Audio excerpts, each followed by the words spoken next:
Hello all, बहुत बहुत स्वागत है आप लोगों का इस वीडियो में जहां पर हम 2021 के ईओए पेपर की डिटेल्ड एनालिसिस करने वाले हैं। दोस्तों, ये पेपर की एनालिसिस बहुत इंपॉर्टेंट इसलिए है क्योंकि जो आने वाला एग्जामिनेशन होता है उसमें किस तरह का एग्जाम पैटर्न हमें देखने को मिल सकता है, किस तरह के क्वेश्चंस हमें देखने को मिलते हैं, ये सारी बातें हमें पुराने पेपर से पता लगती हैं। तो यहाँ पर हम कोशिश करेंगे कि 2021 के पेपर को अच्छे से एनालाइज करें ताकि जो भी इंपॉर्टेंट लर्निंग्स थी उस पेपर से वो हम नोट करें और आगे की प्रिपरेशन को और अच्छा बना लें। अगर आप लोग हमारे चैनल पे न्यू हैं तो मैं आप लोगों से रिक्वेस्ट करूंगा कि please subscribe to our YouTube channel and also join our Telegram group. ठीक है, तो शुरुआत करते हैं इस वीडियो की। दोस्तों, जब भी हम पेपर की एनालिसिस करते हैं तो हम तीन बातों का खास ध्यान रखते हैं। सबसे पहली बात तो ये कि भाई पेपर का लेवल क्या था, कि क्या पेपर इजी था, क्या पेपर मॉडरेट था, या फिर पेपर टफ था। दूसरी बात हम ये नोट करते हैं कि पेपर में किस तरह के क्वेश्चंस आते हैं, क्वेश्चंस का नेचर क्या है, क्या पेपर डायनेमिक है, क्या पेपर फैक्चुअल है, क्या पेपर एनालिटिकल है, कंसेप्चुअल है, या फिर पेपर में काफी स्टैटिक क्वेश्चन पूछे जाते हैं। तीसरा पॉइंट जो हम नोट करते हैं वो होता है कि वेटेज ऑफ डिफरेंट कंपोनेंट, कि किस कंपोनेंट की कितनी वेटेज है, कौन सा मोस्ट इंपॉर्टेंट कंपोनेंट है जिसको हमें सबसे ज्यादा टाइम देना चाहिए, कौन सा लीस्ट इंपॉर्टेंट कंपोनेंट है जिसको अवॉइड भी करें तो भी एग्जाम में हमें ज्यादा कॉस्ट ना करे वो। तो यहां पर हम इन सारी बातों को डिस्कस करते हैं। देखिए, अगर मैं ईओ एग्जामिनेशन की बात करूं फॉर द ईयर 2021, तो यहां पर जो पेपर का लेवल था that was moderate level. Paper ज्यादा टफ नहीं था, ठीक है। नो डाउट एपीएफसी का लेवल इससे हल्का सा ऊपर है क्योंकि एपीएफसी में कई बार हमें जो है मल्टीपल स्टेटमेंट बेस्ड क्वेश्चन ज्यादा देखने को मिलते हैं, थोड़ा डीप में पेपर ज्यादा देखने को मिलता है। लेकिन अगर आप लोगों ने एपीएफसी एग्जाम की तैयारी करी है और अच्छी तैयारी करी है तो आपको ईओ का पेपर ज्यादा डिफिकल्ट नहीं लगेगा, ठीक है। तो 2021 का पेपर जो था वो मॉडरेट लेवल का था, लेकिन जब पेपर मॉडरेट लेवल का होता है तो कट ऑफ काफी हाई जाती है क्योंकि यहाँ पर बहुत होशियार बच्चे बैठे हैं। तो अगर सिंपल पेपर आया, मॉडरेट पेपर आया तो उसको बिल्कुल भी छोड़ेंगे नहीं। तो ये पेपर का लेवल है। अगर मैं बात करूं टाइप्स ऑफ क्वेश्चन की, दोस्तों यहां पर भी आप लोगों को फैक्चुअल क्वेश्चन देखने को मिलेंगे, कंसेप्चुअल क्वेश्चन देखने को मिलेंगे। लेकिन जो डिफरेंस है फ्रॉम द एपीएफसी 2015 पेपर वो कहां पर आता है कि यहां पर आपको फैक्चुअल क्वेश्चन का नंबर ज्यादा देखने को मिलेगा as compare to that of the conceptual और एनालिटिकल क्वेश्चन। मतलब अगर एपीएफसी एग्जाम की बात करूं तो वहां पर 120 में से आप लोगों को 20 क्वेश्चन से 30 क्वेश्चन फैक्चुअल देखने को मिलेंगे, लेकिन यहां पर वो नंबर आपको ऑलमोस्ट 50 या 60 देखने को मिलेगा। और इवन अगर मैं बात करूं टाइप ऑफ क्वेश्चन की तो वन लाइनर जो क्वेश्चन हैं उनका नंबर आपको यहां पर ज्यादा देखने को मिलेगा। मल्टीपल स्टेटमेंट बेस्ड क्वेश्चन आपको हार्डली देखने को मिलेंगे। तो ईओए का पेपर जो है वो लेंथी कम होता है एज कंपेयर टू एपीएफसी। जहां पर मल्टीपल स्टेटमेंट बेस्ड क्वेश्चन आ गए मतलब पेपर लेंथी होने वाला है क्योंकि आपको 1 मिनट तो क्वेश्चन रीड करने में लगेगा और उसके बाद उसके क्वेश्चन के आंसर पे पहुंचने में आपको और टाइम लगेगा। तो ईओए में दिक्कत बच्चों को जनरली नहीं आती है। और लास्ट टाइम बहुत सारे एस्पिरेंट्स ऐसे थे जिनका जो पेपर था वो पेपर टाइम से काफी पहले खत्म हो गया क्योंकि बहुत सिंपल पेपर देखने में लग रहा था, ठीक है। उसके बाद क्रोनोलॉजी बेस्ड क्वेश्चन यहाँ पर कम आते हैं, ठीक है। तो आप लोग अगर एपीएफसी और ईओए को साइड में रखेंगे तो आपको ईओए का पेपर जो है वो टाइम के हिसाब से भी थोड़ा शॉर्ट लगेगा, छोटा लगेगा और सॉल्व करने में भी ज्यादा आसान लगेगा। अब बात करते हैं वेटेज ऑफ डिफरेंट कंपोनेंट। दोस्तों, मैं आपको पेपर खोल के दिखाऊंगा भी 2021 का ताकि आप लोग और बेटर आइडिया लगा सको। तो अगर मैं 2021 का पेपर आपको दिखाऊं तो यहाँ पर इंग्लिश से मैक्सिमम क्वेश्चन पूछे गए थे 20 क्वेश्चन। हिस्ट्री काफी आई थी, 216 क्वेश्चन आए थे।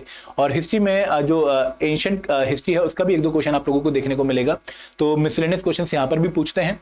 इंडियन पॉलिटी से कम क्वेश्चन आए थे जो कि बाई चांस मुझे लगता है कि कम क्वेश्चन पूछ लिए, बट इस बार अगर मैं बात करूं तो लगभग 8 क्वेश्चन आपको पॉलिटी से पक्का देखने को मिलेंगे। थोड़ी सी हिस्ट्री की वेटेज आपको यहां पर शिफ्ट होती हुई दिखेगी। कंप्यूटर का स्टैंडर्ड है लगभग 10 क्वेश्चन कंप्यूटर से पूछते हैं। 17 में भी 10 पूछे थे और यहां पर भी 10 पूछे थे। जनरल साइंस की बात करूं तो जनरल साइंस के 200 क्वेश्चन जो है काफी बेसिक साइंस से आते हैं, ठीक है। टेक्नोलॉजी बेस्ड क्वेश्चन नहीं आता है। और यहां पर एक बहुत मेजर डिफरेंस आप लोगों को एपीएफसी एग्जाम से देखने को मिलेगा कि यहां पर जो क्वेश्चंस हैं जनरल साइंस के वो बहुत ही बेसिक हैं। मतलब आप लोगों से जो बेसिक साइंस है कि केमिस्ट्री का क्वेश्चन कि किसी ने प्रोटॉन डिस्कवर किया या फिर मोल कंसेप्ट के ऊपर क्वेश्चन पूछ लिया, रिएक्शन दे दिया आपको, तो वो बेसिक लेवल की जो साइंस है वो आप लोगों को बहुत अच्छे से आनी चाहिए, ठीक है। उसके बाद elementary math 15 question, social security से 5 क्वेश्चन है, इकोनॉमिक्स का 1 क्वेश्चन है। तो मुझे लगता है कि जनरल साइंस और जो करंट अफेयर उनकी वेटेज यहाँ पर आएगी, थोड़ा इकोनॉमिक्स का जो पोर्शन है वो बढ़ेगा। अकाउंटेंसी 10 क्वेश्चन थे। अगेन ये इंपॉर्टेंट पॉइंट है।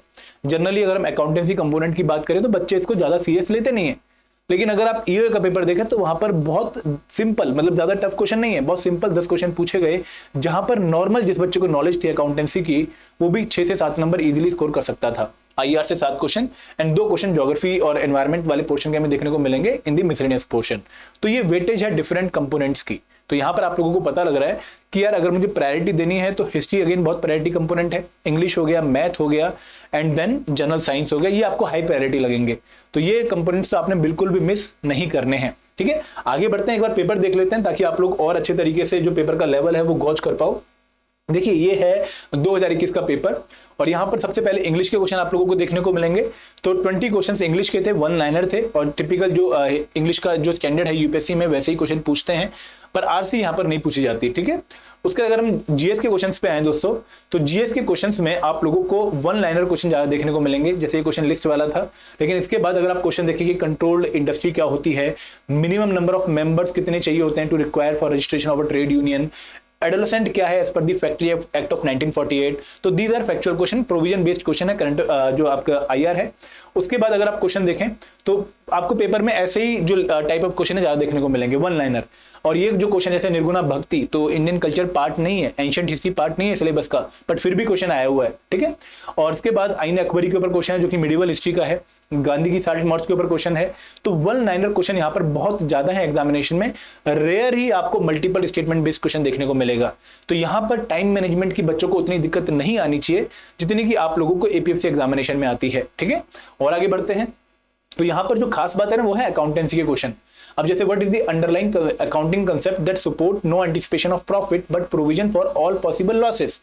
अब यहाँ पर अगर किसी बच्चे ने theory base of accounting chapter अच्छे से पढ़ रखा है तो ये वाला 47th क्वेश्चन हो गया, 48th क्वेश्चन हो गया। ठीक है, बहुत इजीली आप इसको सॉल्व कर पाओगे। और दोस्तों अगेन ये क्वेश्चन टफ नहीं है, बशर्ते आप लोगों ने सिलेबस अच्छे से कवर कर रखा हो। तो ये जो पेपर है 2015-21 का ईओयू का, ये हमें एक पॉसिबल हिंट यही दे रहा है कि पेपर का लेवल ज्यादा नहीं होता अगर हम सारे कंपोनेंट्स अच्छे से प्रिपेयर करके जाएं। बच्चे करते क्या है, कुछ कंपोनेंट्स को बिल्कुल ही छोड़ देते हैं, आउटराइटली छोड़ देते हैं। तो ईओयू में तो आपने वो मिस्टेक बिल्कुल भी नहीं करनी है, कोई भी कंपोनेंट छूटा हुआ नहीं होना चाहिए। हर कंपोनेंट की एवरेज प्रिपरेशन करके जाओ और जिस भी कंपोनेंट का सिंपल क्वेश्चन आ रहा है उसको पक्का अटेम्प्ट करो, क्योंकि सिंपल क्वेश्चन आप लोगों का बिल्कुल भी गलत नहीं होना चाहिए। तो ये है एक पेपर। ठीक है, अगर आप आगे भी देखेंगे तो आपको इसी तरह के 1 लाइनर क्वेश्चन देखने को मिलेंगे और बहुत टफ पेपर नहीं मैं बोलूंगा इसको बार बार। ठीक है, और अगर मैं अगेन साइंस के क्वेश्चन देखिए आप कि बहुत बेसिक क्वेश्चन कि which one of the following substances when added to water will not change the pH, which one of the following on adding to water will not scatter a beam of light. For example यहाँ पर हम देखें carbonate है, ठीक है, and sodium bicarbonate है, यहाँ पर NaCl है, NaCl सॉल्ट है, सॉल्ट से पीएच चेंज नहीं होगा। सिमिलरली आप ये देखें कि not be reduced by metallic zinc. तो अगेन बेसिक साइंस की केमिस्ट्री की नॉलेज आप लोगों को होनी चाहिए। काफी क्वेश्चन थे from physics, from chemistry, biology, तो आपको ये अच्छे से साइंस कवर कर लेनी है। और कुछ क्वेश्चन आपको अगेन बहुत टफ भी देखने को मिलेंगे जहां पर आपको लगेगा कि यार इतने डेप्थ में ही प्रिपरेशन करनी है। For example which one of the following pairs of zonal railway and their headquarter is not correctly match. तो जोनल रेलवेज और उनके हेडक्वार्टर 17-18 हैं, सारे याद नहीं होते, एग्जाम के टाइम में तो वैसे ही याद नहीं होते। तो ये अगेन क्वेश्चन आपको डिफिकल्ट लगेगा। तो ओवरऑल अगर मैं बात करूं तो 187.5 अगर कट ऑफ गई है तो किसी बच्चे ने अगर अच्छी तैयारी कर रखी थी तो उसको ये मार्क्स लाने मुश्किल नहीं थे। आप लोग भी इनको लेकर आ सकते हैं आने वाले एग्जाम्स में। लेकिन ये एनालिसिस ध्यान रखिएगा कि आपने अच्छे से एक बार क्वेश्चन का पैटर्न देख लिया हो और उस हिसाब से फिर तैयारी करी हो। ठीक है, तो ये पेपर था। वापस आते हैं हमारी पीपीटी पर। दोस्तों अगर आप लोग तैयारी कर रहे हैं एंड आप लोग एक कोर्स के थ्रू परचेज करना चाहते हैं तो हम हमारा कोर्स ज्वाइन कर सकते हैं। We have launch 3 specific course for APFC examination and EO examination. Master course है हमारा, टेस्ट सीरीज प्लस है, टेस्ट सीरीज है, तो लिंक डिस्क्रिप्शन बॉक्स में है, पक्का देखिएगा। और पास्ट ईयर ईओ एग्जामिनेशन 2021 के एग्जाम में भी हमने वंडरफुल रिजल्ट प्रोड्यूस किया था, more than 116 plus selection out of 421।